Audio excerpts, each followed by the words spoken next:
ya Tuhan Yesus memberikan kami ya Tuhan kesempatan untuk kami beribadah, memuji Kau, menyembah Engkau Tuhan. Biarlah semua yang kami lakukan ini boleh menyenangkan hati-Mu. Terima kasih Tuhan untuk kasih dan kuasa-Mu yang luar biasa di dalam kehidupan kami. Terpujilah nama-Mu Tuhan. Kami mau menyerahkan ibadah kami pada pagi hari ini, dari awal, pertengahan sampai pada akhir. Biarlah ya Tuhan Yesus jamah setiap hati kami ya Tuhan, untuk kami boleh mengalami Engkau Tuhan, untuk kami boleh mengalami hadirat-Mu di dalam hati kami. Bapa yang baik, kami juga menyerahkan ya Tuhan, kami para pelayan kata-Mu, Kau yang memampukan, Kau mengurapi kami semua. Terlebih hamba-Mu yang akan menaburkan firman-Mu, yang akan melayani dalam perjamuan kudus Bapa. Biarlah ya Tuhan Yesus, pada pagi hari ini ya Bapak, bukan sebagai rutinitas biasa Tuhan, namun biarlah itu senantiasa perjamuan kudus boleh mengingatkan kami untuk kasih-Mu dalam hidup kami. Kau telah mati, Kau telah mengorbankan hidup-Mu Bapak untuk kami semua. Terima kasih Tuhan untuk kasih-Mu yang luar biasa. Kiranya hanya di dalam nama Tuhan Yesus Kristus kami akan beribadah pada pagi hari ini. Haleluya, amin. Puji Tuhan. Karena pengurangan Tuhan, karena kasih Tuhan, kita boleh ada sebagaimana kita ada pada pagi hari ini. Haleluya.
Saudari saya undang lagi berdiri, kita akan mempersiapkan hati kita. Kita mau mendengarkan firman Tuhan. Haleluya.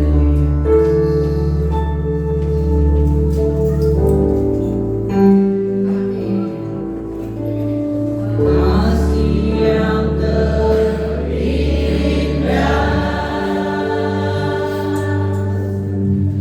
hati yang mulia,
segala perbuatan Tuhan dalam hidup kami. Untuk kesempatan yang baik kami memuji, kami menyembah, kami memuliakan nama-Mu.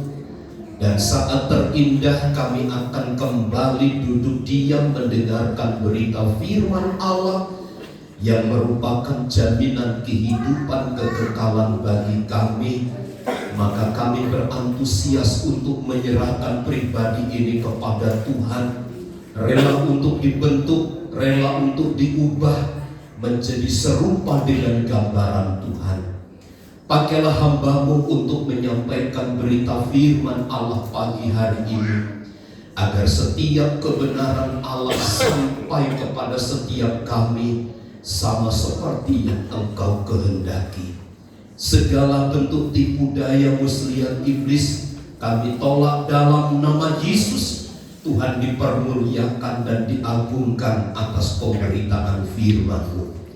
Di dalam dan demi nama Yesus, setiap kita yang siap diberkati bersama katakan amin. Amin. Silakan duduk Bapak Ibu saudara sekalian. Shalom.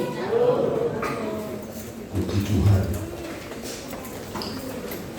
Mari kita membaca Alkitab kita di dalam Injil Matius pasal yang ke-24. Injil Matius pasal yang ke-24 ayat 1 dan ayat yang kedua. Matius 24 ayat 1 dan ayat yang kedua.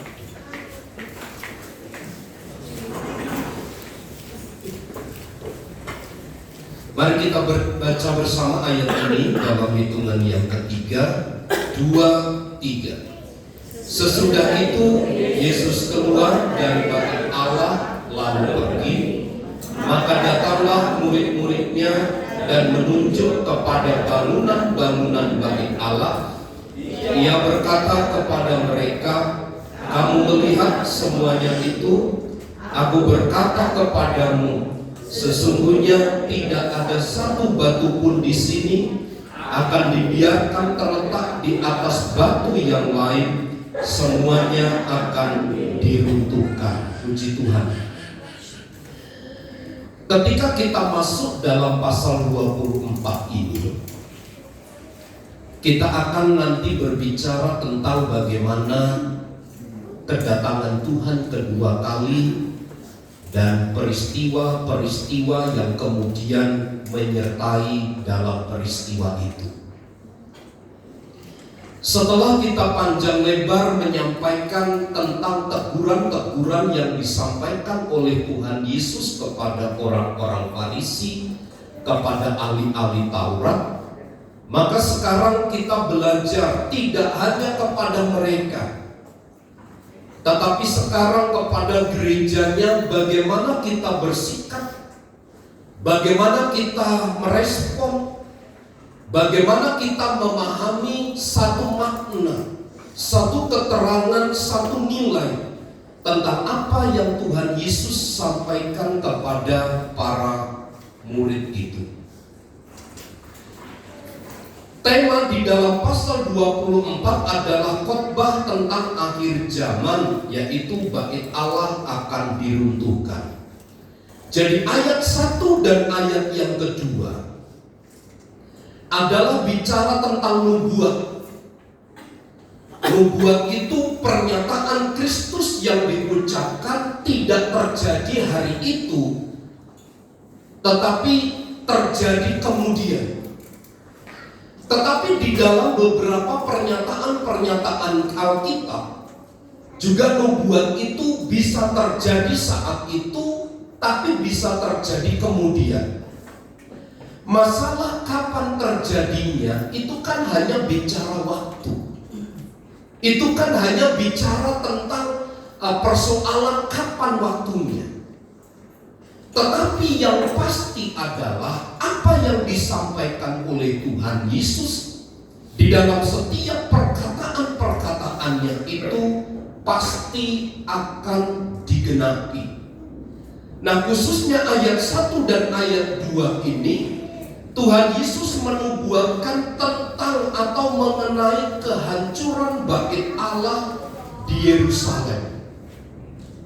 Minggu lalu kita belajar gimana Tuhan Yesus itu betapa menyatakan rahasia kasihnya kepada Yerusalem dengan Ia berkata, Yerusalem, Yerusalem, di sana para nabi diutus, di sana mereka para rasul diutus, tetapi justru di Yerusalemlah mereka yang diutus sebagai pembawa berita kabar baik keselamatan itu berakhir kepada sebuah kematian.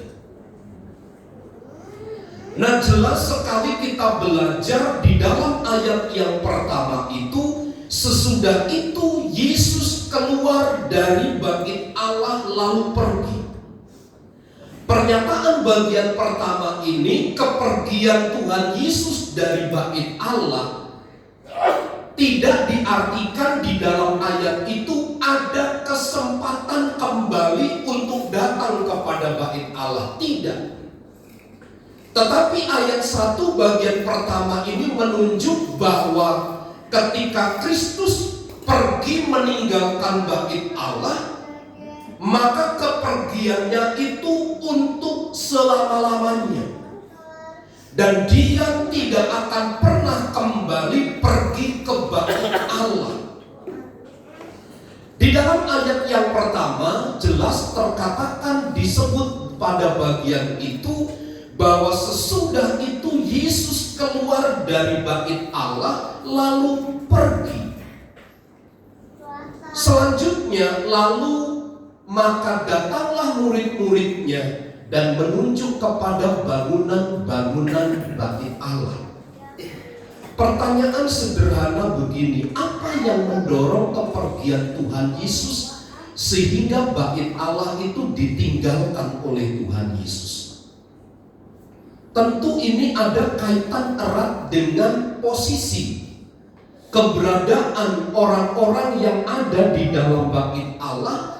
Sebab orang-orang Yahudi yang berdiaspora itu setiap setahun sekali mereka datang ke Yerusalem untuk datang beribadah. Dan kita dapat membaca dari ayat-ayat itu, khususnya ayat yang pertama, bahwa datanglah murid-muridnya dan menunjuk kepada bangunan-bangunan bait Allah. Sepeninggal Tuhan Yesus keluar dari bait Allah, rupanya ada beberapa penafsir yang menafsirkan mengapa para murid itu menunjuk bait Allah, bangunan-bangunan bait Allah. Rupanya Bapak Ibu Saudara, bangunan yang dibangun ini adalah merupakan bangunan yang cukup megah. Adalah sebuah bangunan yang mewah yang dibangun oleh Herodes Agung. Jadi rupanya bangunan pada pernyataan ayat 1 yang disebut sebagai bait Allah itu adalah bangunan bait Allah untuk kesekian kalinya, tetapi yang memiliki kualitas yang lebih baik daripada bangunan-bangunan sebelumnya. Ingat Bapak Ibu Saudara, bait Allah itu pertama dibangun lalu dihancurkan. Lalu bangunan yang kedua didirikan oleh Salomo dan bangunan kedua itu dihancurkan. Lalu bangunan yang ketiga bait Allah itu yang megah, yang mewah itu, yang penuh dengan logam-logam mulia itu. Ini menjadi simbol sebenarnya kehadiran Allah, bicara tentang bait Allah itu. Tetapi persoalannya Bapak Ibu Saudara, murid-murid Tuhan Yesus itu mereka terpikat oleh bangunan bait Allah itu, sehingga kehadiran orang-orang Yahudi untuk beribadah di bait Allah sesungguhnya bukan rangka datang untuk bertemu dengan Tuhan dalam tempat ibadah bait Allah itu, tetapi mereka lebih mengagumi bangunan yang dibangun oleh Herodes Agung itu. Karena bangunan itu megah, bangunan itu mulia, sehingga para murid itu terpikat hatinya. Mereka bukan menyembah Tuhan yang menciptakan alam semesta, langit dan bumi, yang menciptakan manusia, yang memiliki hikmat untuk membangun bait Allah itu. Tetapi justru mereka berbalik. Sekarang mereka menyembah bangunan atau bait Allah itu. Saudaraku, ini yang perlu kita cermati dengan baik dalam kehidupan akhir zaman seperti sekarang ini. Orang datang beribadah kepada Tuhan tidak mencari esensi ibadah, yaitu bertemu dengan Tuhan, menikmati kehadiran Allah, tetapi melihat bangunannya. Mereka cenderung terpikat, tertarik oleh keindahan daripada bangunan itu. Sehingga Bapak Ibu Saudara, sekarang ini orang berlomba-lomba untuk membangun bait Allah. Untuk apa? Karena itu menjadi daya tarik tersendiri. Ada daya magis di dalamnya. Ada daya magic yang kemudian banyak orang bisa datang berduyun-duyun pada satu komunitas tertentu. Ini menjadi catatan bagi kita bersama bahwa banyaknya orang yang hadir di dalam bait Allah tidak menentukan Allah itu hadir di tengah-tengah mereka. Tidak selalu menjadi catatan bahwa yang hadir dalam jumlah yang terlalu banyak dalam bait Allah itu menunjukkan mereka itu orang-orang yang menyembah Tuhan. Ini harus menjadi perhatian dan kajian kita bersama di dalam kita beragama, di dalam kita beribadah, di dalam kita bersekutu, di dalam kita berkomunitas satu dengan yang lain. Siapa yang kita sembah? Apakah bait Allah? Apakah bangunan itu? Atau pribadi yang menciptakan alam semesta yang kita sebut sebagai Allah yang Maha Kuasa, Yesus Kristus Tuhan itu? Dunia sekarang, Bapak Ibu Saudara, lebih menekankan kepada hal-hal yang sifatnya bangunan. Bangunan bait Allah itu, bukan Allahnya yang disembah. Orang sekarang pikirannya, perhatiannya, hatinya dialihkan untuk melihat bangunan bait Allah. Orang mudah terkontaminasi dengan bangunan. Sehingga Bapak Ibu Saudara, cukup sulit kita dapati gereja yang bertumbuh dengan baik. Bertumbuh secara bangunan banyak meluas, tetapi bertumbuh secara kualitas itu yang sulit kita dapati. Bergereja, beribadah, bertuhan, beragama itu tidak hanya sekedar label saja. Kita pakai salib besar, kita pakai jas dan seterusnya. Kekristenan tidak bicara tentang hal-hal di luar itu. Kemarin saya mendengar seorang muslim, seorang wanita, mohon maaf, di Facebook. Dia datang ke satu podcast. Dia tanya, kalau kamu mengamen di kendaraan, berapa paling banyak kamu dapat? Orang bisa ngasih 5.000 sampai 10.000 katanya begitu. Lalu dia katakan begini, ini sedang berjiplak, dia berkata, yang saya nyanyikan lagu-lagu rohani. Lalu sang pemimpin podcast itu, oh, kamu nyanyi lagu-lagu rohani Kristen? Dibilang begitu. Iya. Orang-orang Kristen itu baik-baik loh. Orang Kristen itu baik-baik loh. Ditanya, kamu sehari bisa dapat berapa? minimal 300.000 saya menyanyikan lagu-lagu rohani di bus. Lalu pemimpin podcast itu bilang begini, dari mana kamu tahunya dia orang Kristen? Seorang muslim yang berjiplak itu berkata begini, beda.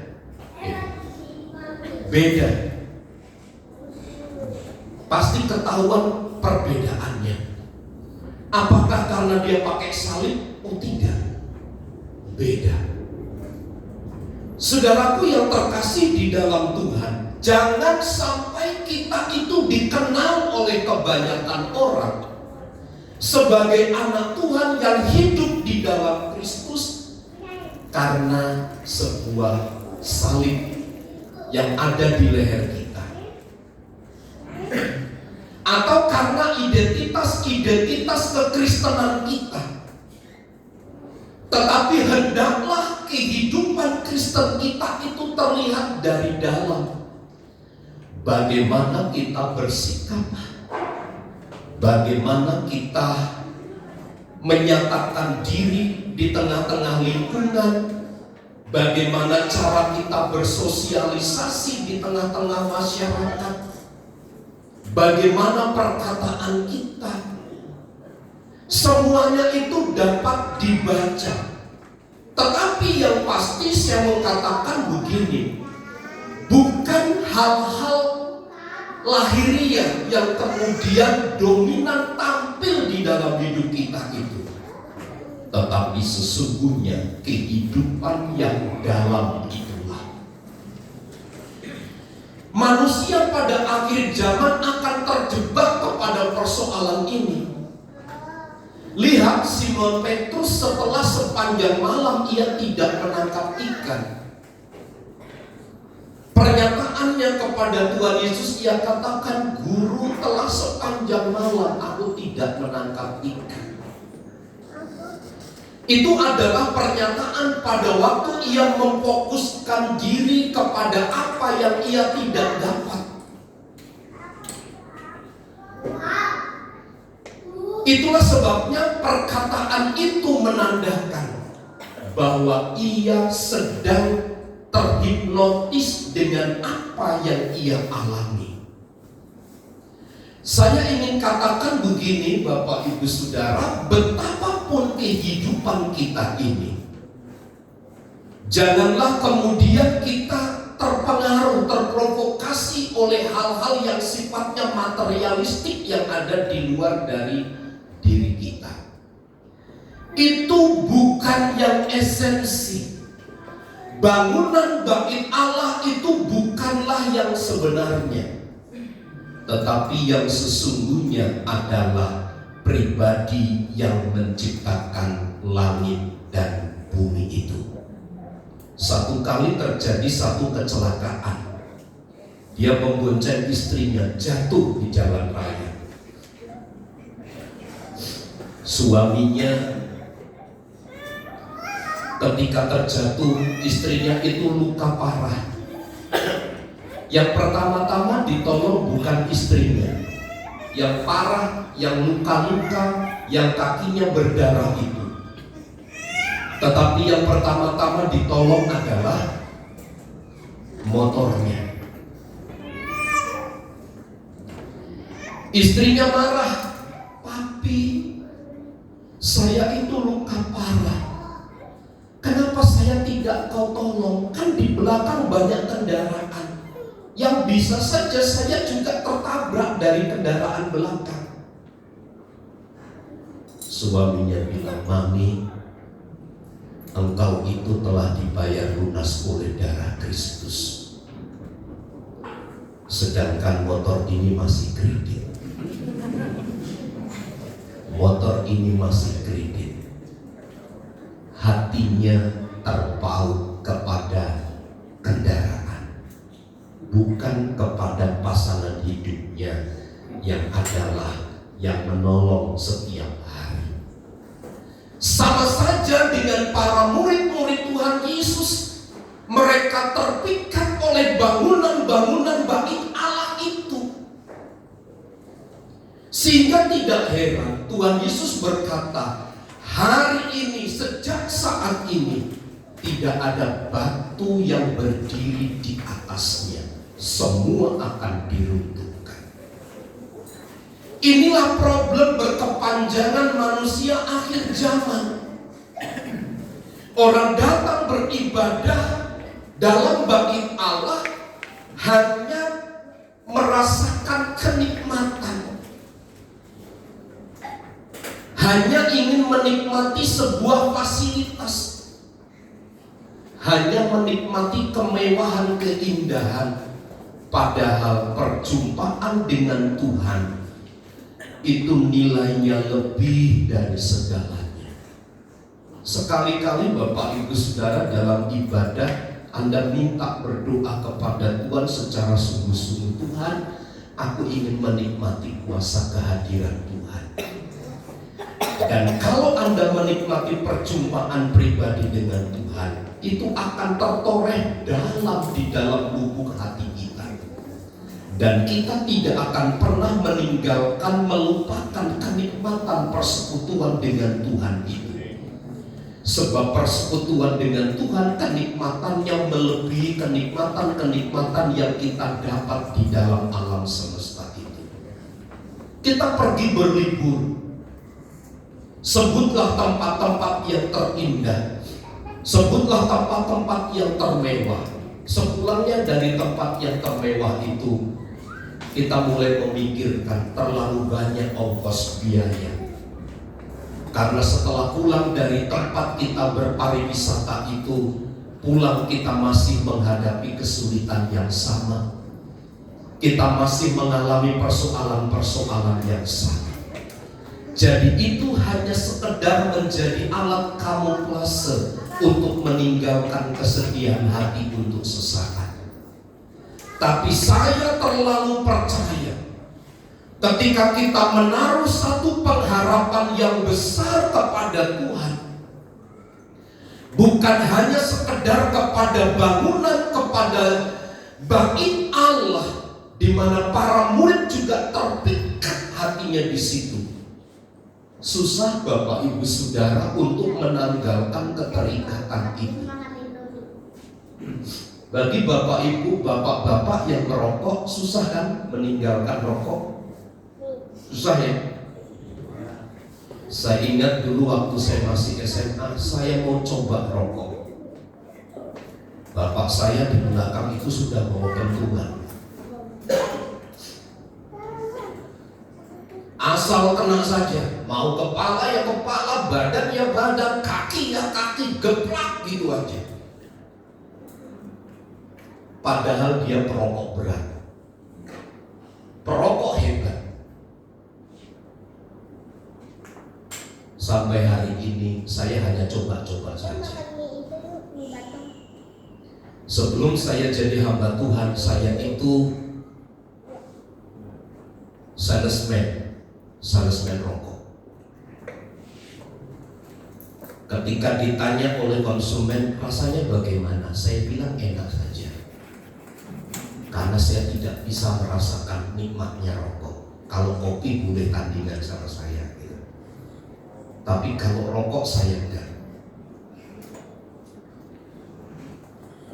Bapak Ibu Saudara yang terkasih di dalam Tuhan, keterikatan itu sulit untuk meninggalkan. Betapa beratnya, punya keinginan besar untuk meninggalkan. Kita tahu efeknya, kita tahu resiko yang harus kita tanggung dengan kita terpikat, kita terikat itu. Tapi kita tidak punya daya, kita tidak punya kemampuan untuk meninggalkan.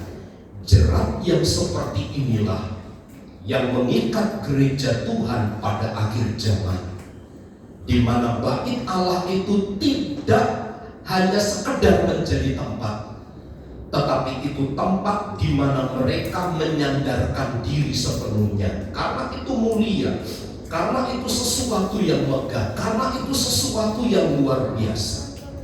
Di dalam ayat yang kedua, Yesus menyampaikan bahwa tidak satu pun batu di sini akan dibiarkan terletak di atas batu yang lain. Semuanya akan diruntuhkan. Segala kekaguman para murid, segala interpretasi kemegahan terhadap bait Allah, semuanya akan menjadi runtuh ketika Yesus berkata, semuanya ini akan diruntuhkan.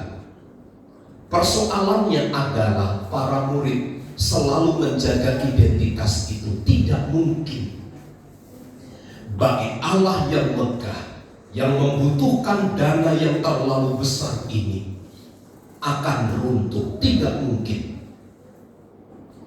Tetapi apa yang tidak mungkin bagi para murid, bagi manusia, semuanya dimungkinkan. Oleh karena apa? Ada persoalan-persoalan yang krusial di tengah-tengah gereja. Peristiwa ini terjadi pada tahun 70 Masehi. Ketika Romawi itu dipimpin oleh seorang jenderal yang bernama Jenderal Titus. Bait Allah yang dianggap megah, bangunan Herodes Agung ini harus diruntuhkan oleh Jenderal Titus pada tahun 70 Masehi. Memang Bapak Ibu Saudara membutuhkan rentangan waktu yang cukup panjang. Saya perkirakan ketika Yesus bernubuat dari ayat 1, terjadinya penghancuran bait Allah, bangunan dari Herodes Agung itu kurang lebih ada waktu 40 tahun. Waktu yang cukup lama. Seperti saya tadi katakan, tinggal persoalan waktu saja. Tetapi yang pasti adalah apa yang Yesus menyatakan, semuanya akan terjadi. Tuhan bisa pakai siapa saja. Tuhan bisa pakai orang-orang yang berkedudukan tinggi, para penguasa-penguasa, untuk melaksanakan rancangan dan kehendak Allah itu. Ayat yang kedua, ketika Yesus berkata, kamu melihat semuanya itu, aku berkata kepadamu, sesungguhnya tidak satu batu pun di sini akan dibiarkan terletak di atas batu yang lain. Ini adalah pernyataan proklamasi dari Allah tentang permulaan penderitaan di zaman baru yang ditandai dengan keruntuhan bait Allah di Yerusalem. Kenapa? Karena manusia sudah berbalik arah. Manusia tidak lagi condong hatinya kepada Tuhan, tetapi condong kepada bait Allah, kepada bangunan-bangunan yang material saja.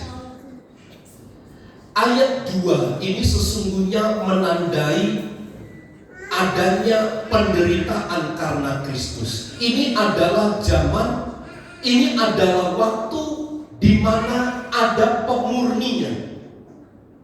Kenapa saya katakan ini adalah pemurnian?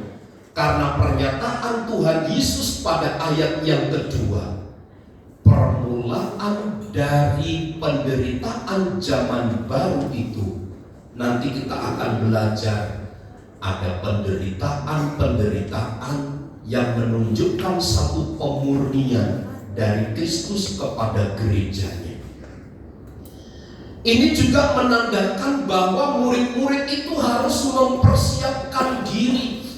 Mereka harus memiliki kesabaran, mereka harus memiliki ketekunan, mereka harus hidup dengan sungguh-sungguh. Kenapa? Karena zamannya sudah berbeda.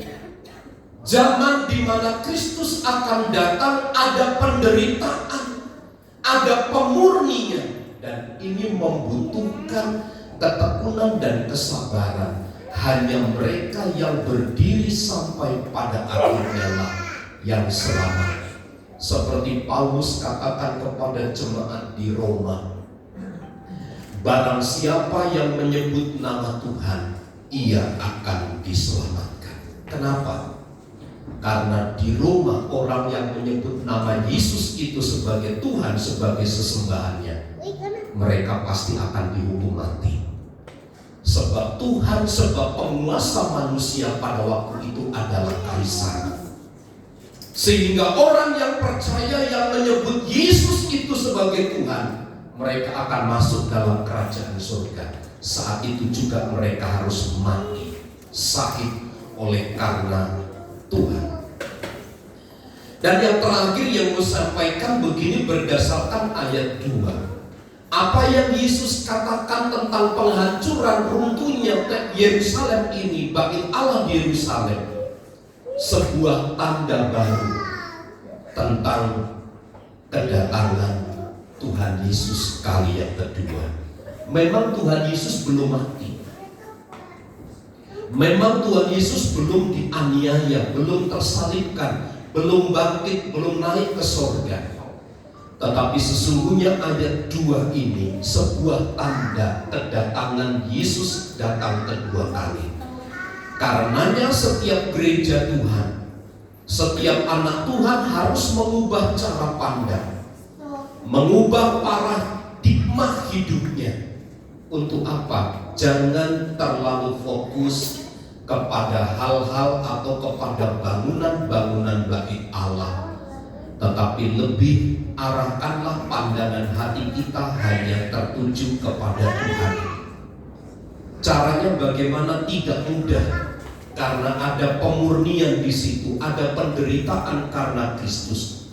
Kita harus mempertahankan keimanan, keyakinan kita, dan kita harus sabar, tetap bertekun sampai pada kesudahannya, dan merupakan satu tanda bahwa kehadiran Tuhan datang kedua kali itu akan dinyatakan pada akhirnya. Kiranya kebenaran ini membawa pemikiran baru kepada kita untuk mengubah segala sesuatu yang mungkin telah salah, sehingga kita bisa kembali belajar untuk tulus, untuk jujur, untuk memiliki kemurnian di dalam kita beribadah kepada Tuhan. Tuhan Yesus memberkati. Tim musik, saya mengundang maju ke depan.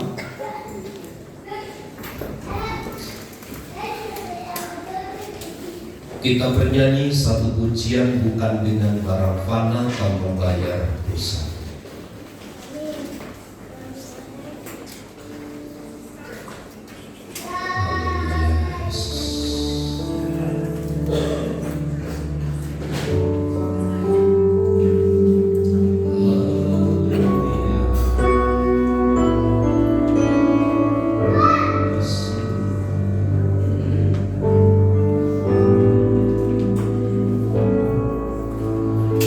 Bukan dengan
Izinkanlah Tuhan yang bekerja dengan kuasa firman-Nya untuk memperbaharui segala sesuatu yang mungkin menyimpang dari jalan-jalan Tuhan.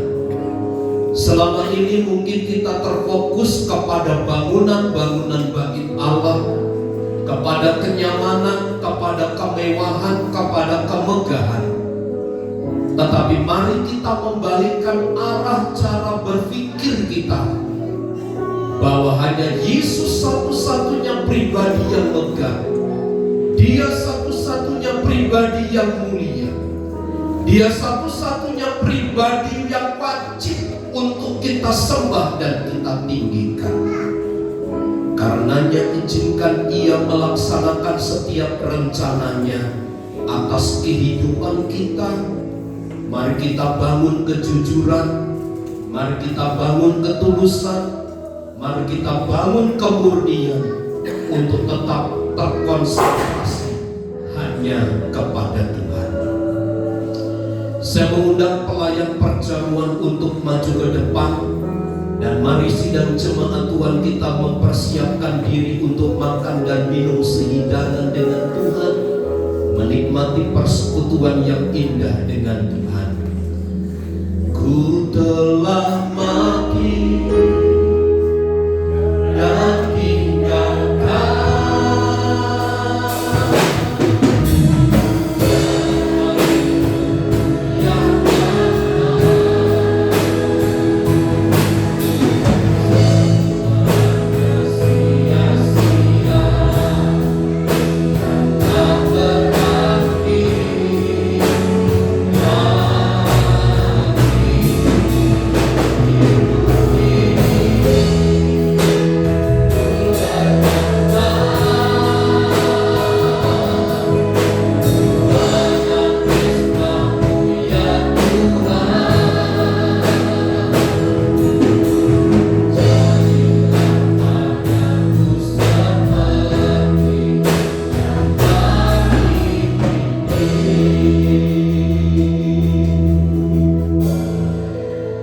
pagi hari ini kembali kami memperhadapkan diri kami kepada Tuhan, seraya kami merealisasikan setiap kebenaran firman Allah di dalam hidup kami. Ajar kepada kami tidak melukai hati Tuhan, tidak mengecewakan Tuhan, tetapi biarlah persekutuan, peribadatan, pertemuan-pertemuan ibadah kami sampai kami mengalami Tuhan di dalam hidup pribadi kami. Karenanya ketika kami makan tubuh dan darah Tuhan melalui perjamuan kudus ini, ubahlah motivasi kami, ubahlah cara pandang kami, ubahlah cara berpikir kami, ubahlah konsentrasi hidup kami, kiranya hanya tertuju kepada Tuhan dan firman-Nya. Tangan-tangan jemaat Tuhan yang akan mengambil, Tuhan berkati, dan setiap pelayan-pelayan-Mu yang menyertainya, Tuhan pun yang memberkati, sehingga kami bersama menikmati berkat dari Tuhan di dalam perjamuan kudus ini, yang mengingatkan akan kami bahwa Engkau telah mati, mengorbankan diri-Mu bagi kami, untuk merubah, untuk memurnikan, untuk menyucikan kembali kehidupan kami, agar kami berkenan dan berlayak di hadapan Tuhan. Kami lakukan perjamuan kudus pagi hari ini di dalam nama Bapa, Putra, dan Roh Kudus, di dalam nama Tuhan Yesus Kristus.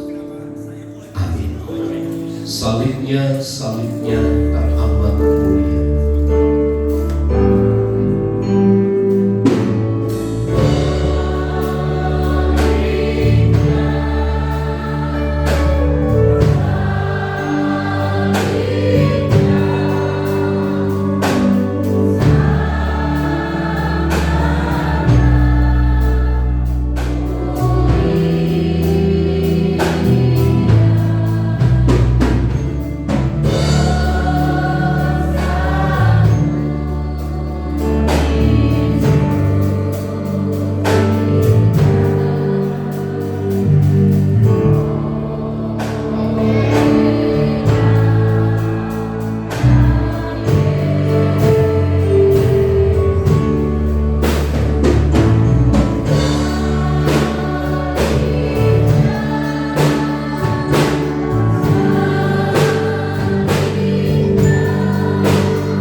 Semangat Tuhan, kita bersama berdiri.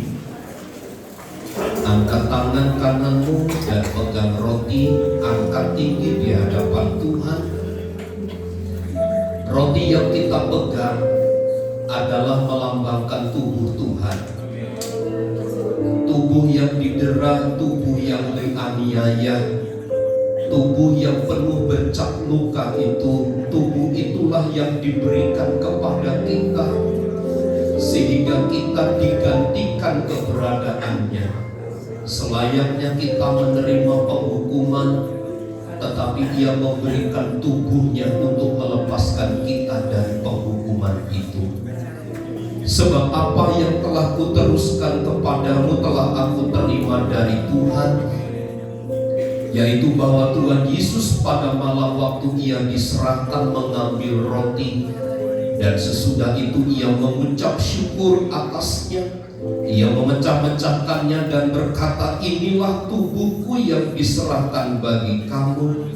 Perbuatlah ini menjadi peringatan akan aku. Mari kita makan dengan iman dalam nama Yesus.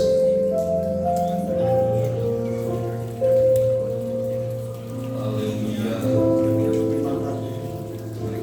Haleluya. Angkat cawan di tangan kananmu. Cawan yang berisi air anggur adalah melambangkan darah Tuhan. Darah yang mengalir dari tubuh itu. Darah itulah yang menyucikan dan menguduskan kita, sehingga kita menjadi umat yang layak. Kita menyandang predikat sebagai anak-anak Tuhan yang dimerdekakan, yang bebas dari segala pelanggaran dan kesalahan. Karenanya biarlah kita semakin murni, semakin jujur, semakin tulus di hadapan Tuhan. Demikian juga Ia mengambil cawan sesudah makan lalu berkata, cawan ini adalah perjanjian baru yang dimeteraikan oleh darahku. Perbuatlah ini setiap kali meminumnya menjadi peringatan akan aku. Dan setiap kali kamu makan roti dan minum cawan ini, kamu memberitakan kematian Tuhan sampai Ia datang. Mari kita minum dengan iman dalam nama Yesus. Pujilah nama-Mu Tuhan.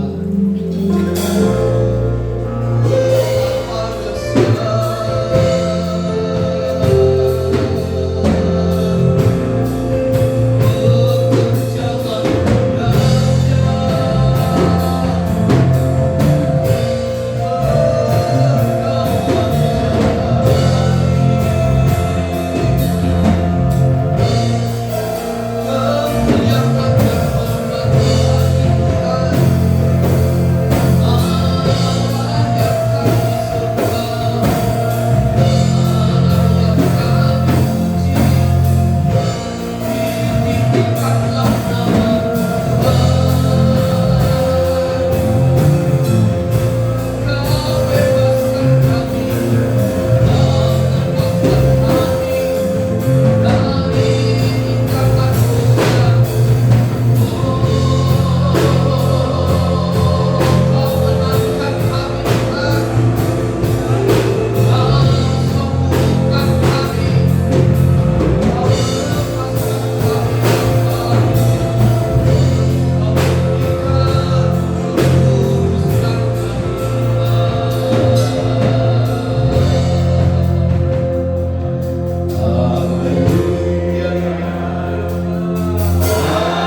Terima kasih untuk persekutuan yang manis, di mana Engkau mati di kayu salib untuk menyelesaikan bagi kami persoalan krusial kami. Hari ini kami mengalami perjumpaan pribadi dengan Tuhan, di mana pribadi kami menjadi pribadi yang dibenarkan, dikuduskan oleh darah dan kuasa Anak Domba Allah. Kami bersama menikmati persekutuan yang manis dengan Tuhan. Karenanya biarlah perhatian kami, pandangan hati kami hanya terarah tertuju kepada Tuhan. Kami berdoa bagi kami yang lemah, bagi kami yang sakit. Kami berkata kami percaya dalam nama Yesus kami telah sembuh. Oleh karena darah Yesus yang mengalir di dalam tubuh manusia kami ini. Kami yang sedang mengalami masalah, ada kekuatan Tuhan, ada pertolongan Tuhan. Kami yang sedang mengalami kesusahan, Tuhan yang hiburkan kami. Tuhanlah yang terus menguatkan dan meneguhkan kami, untuk kami semakin mempercayai Tuhan, mengutamakan Tuhan di atas segala-galanya. Kami terima firman dan berkat perjamuan kudus pagi hari ini, di dalam dan demi nama Yesus. Setiap kita yang percaya dan diberkati bersama katakan amin. Terima kasih dan berdoa sudah melakukan firman Tuhan dan sudah melayani perjamuan kudus. Tuhan Yesus memberkati. Kita akan memberikan kebaikan Tuhan. Kita bersatu di dalam doa. Bapa, terima kasih, terpujilah nama Tuhan. Karena Tuhan Yesus, perjamuan kudus yang telah kami terima Tuhan, senantiasa memberkati dan memperingati kami ya Bapa. Kalau Kau telah mati bagi kami Yesus, sebenarnya kami akan memberikan apa yang bisa kami berikan untuk menopang pekerjaan di tempat ini ya Bapa. Kau sucikan setiap tangan kami ya Bapa. Biarlah Tuhan kami boleh memberikan sukacita di hati kami. Dan semuanya Tuhan Yesus boleh menjadi upaya kami di hadapan-Mu dan boleh menyenangkan akan hati-Mu. Dan hanya di dalam nama Tuhan Yesus Kristus kami jalani persembahan ini. Haleluya. Amin. Yeah.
Selamat ulang tahun untuk anak Grace Warai tanggal 30 September. Selamat ulang tahun untuk anak Richard tanggal 30 September. Selamat ulang tahun anak Joyce tanggal 30 September. Selamat ulang tahun untuk Ibu Oni tanggal 1 Oktober. Tuhan memberkati. Saudara Mikael tanggal 2, anak Gevaria tanggal 4. Selamat ulang tahun, Tuhan Yesus memberkati. Bagi Bapak Ibu Saudara yang akan mengikuti mitra di Kaladuka, MIKK, bisa menghubungi Ibu Simanjuntak. Untuk pembangunan atau perluasan tempat ibadah bisa menghubungi Ibu Lili. Untuk acara retret tanggal tahun 2026 bisa menghubungi Ibu Edi, dan Natal kita 2025 bisa menghubungi Yesika dan Yola.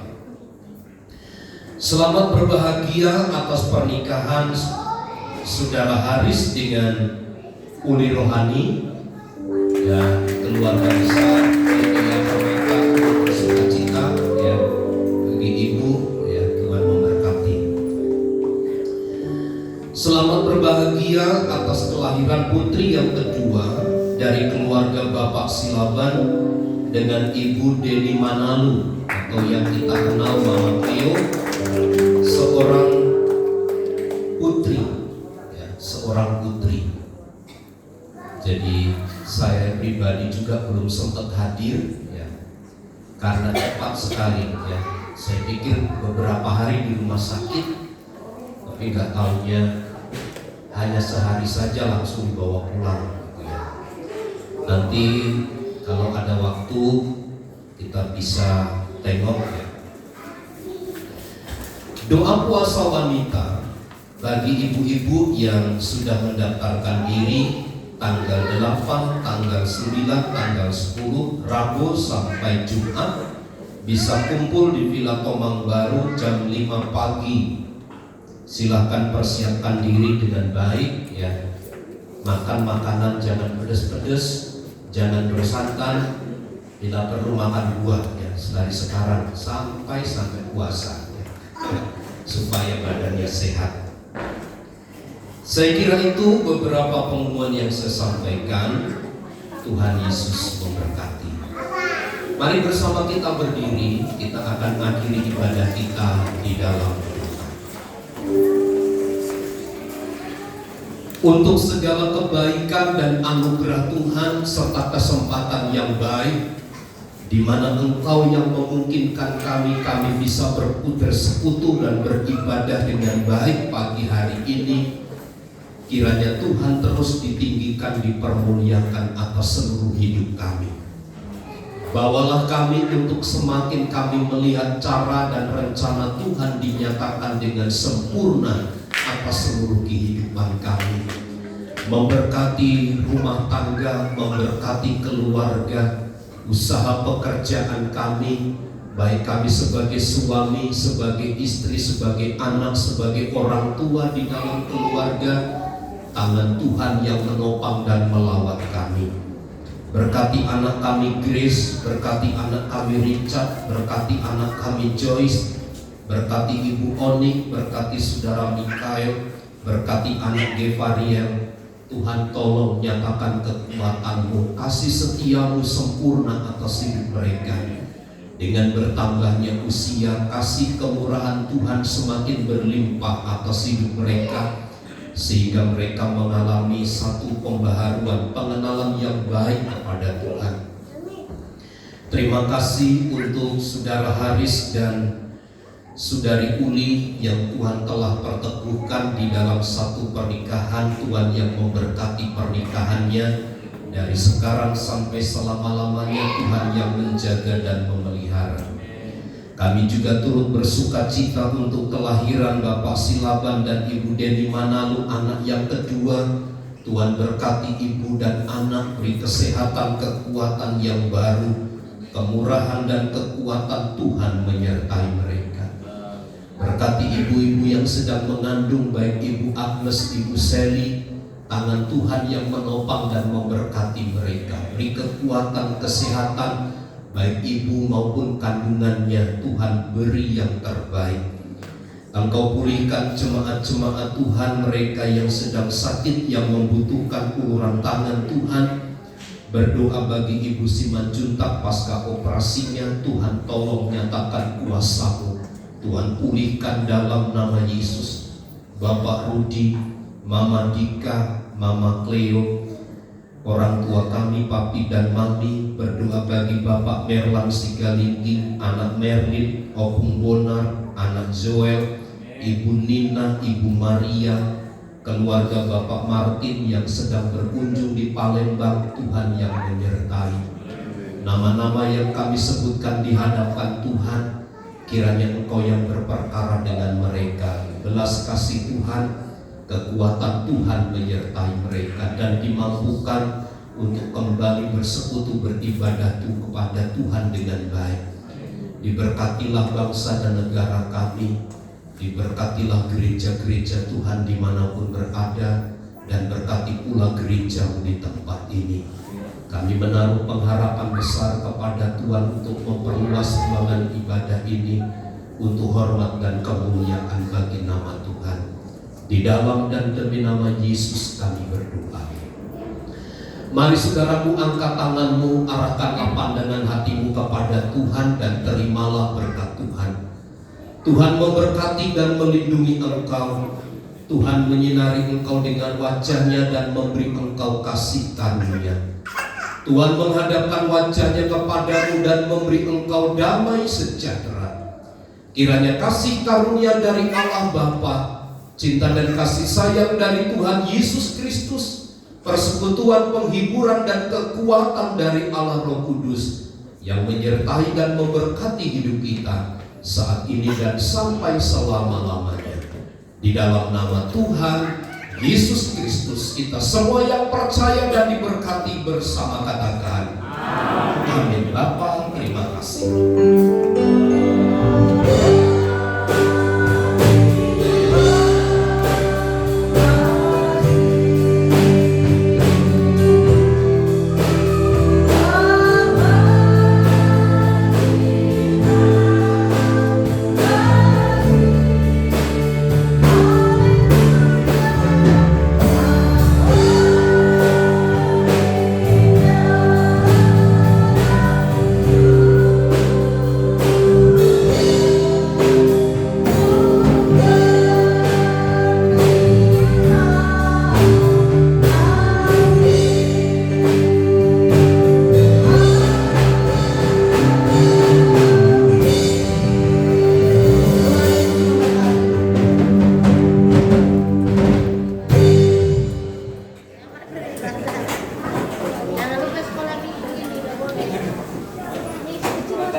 Hahaha.